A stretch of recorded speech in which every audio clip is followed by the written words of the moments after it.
I mean, I think it's just really hard to hire in general.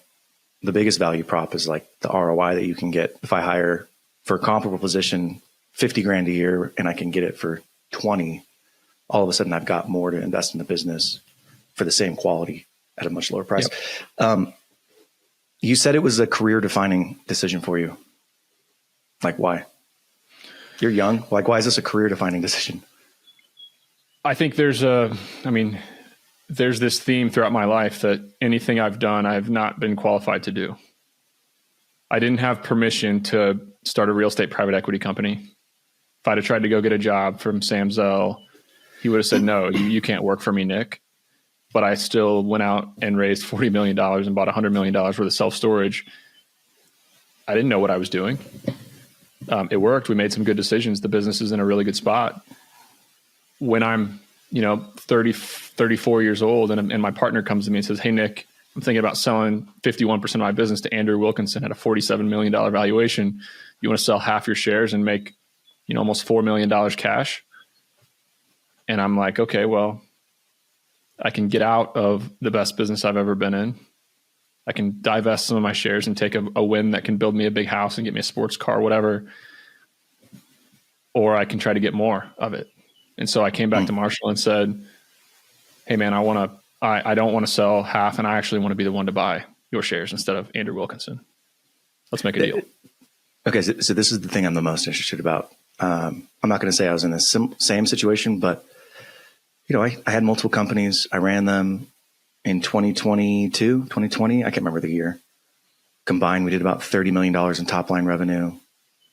Call it $3 million in bottom line. That's really similar That's really similar to my portfolio size. Yeah. Yeah. So, but at that point I was like, I grew up exceptionally poor, and I had some opportunities right before rates started going in. I kind of freaked myself out, and I was like, rates are going to rise, asset values are going to come down. I better sell while the selling's good. And so I sold my medical billing company, and I ended up selling my home health and hospice company. And I'm super grateful for it because, like, quote unquote, secured the bag. And like you said, generations of Haluskis will be grateful for that opportunity. But I've gotten to this place now where I'm like, okay, well, now what? And I'm thinking a lot about what's my next big swing going to be? Because I'm almost 40, but I'm still young. I can do a lot. And I think there are a lot of entrepreneurs who are even listening to this and thinking, yeah, what is my next swing going to be? How did you decide? Like, what were you seeing within somewhere that you were like, okay, cool. I got a nice lifestyle business. I'm making maybe call it $1 million a year. I'm going to risk it all, pushing it all on black, and I'm going to go all in on somewhere. I know that somewhere has the potential, if well managed, to be not a $52 million valuation company, but a massive company. I'm talking hundreds of millions of revenue. It's that kind of potential, that kind of market. Why? Like, what about it were you seeing that you're like, oh, it's currently 52? Like, what revenue was it doing at the time? You said it did $1 million in the month of May. About $1 million a month of revenue when I acquired it. When I made the deal. It was a $12 million top line business. Let's say it was really profitable and you're doing $5 million bottom line. I don't know. I'm just guessing. Yeah. That's a 10X multiple $50 million business, right? Is kind of the ballpark that we're playing in. Was it because it was growing so quickly? Were you like, oh, we're experiencing 20% month over month growth? Or was it just you were seeing this massive trend in outsourcing talent? Like, what was it exactly that for you was the catalyst? So it was a 3.5-year-old business that was doing $1 million a month of revenue. It was growing exceptionally fast.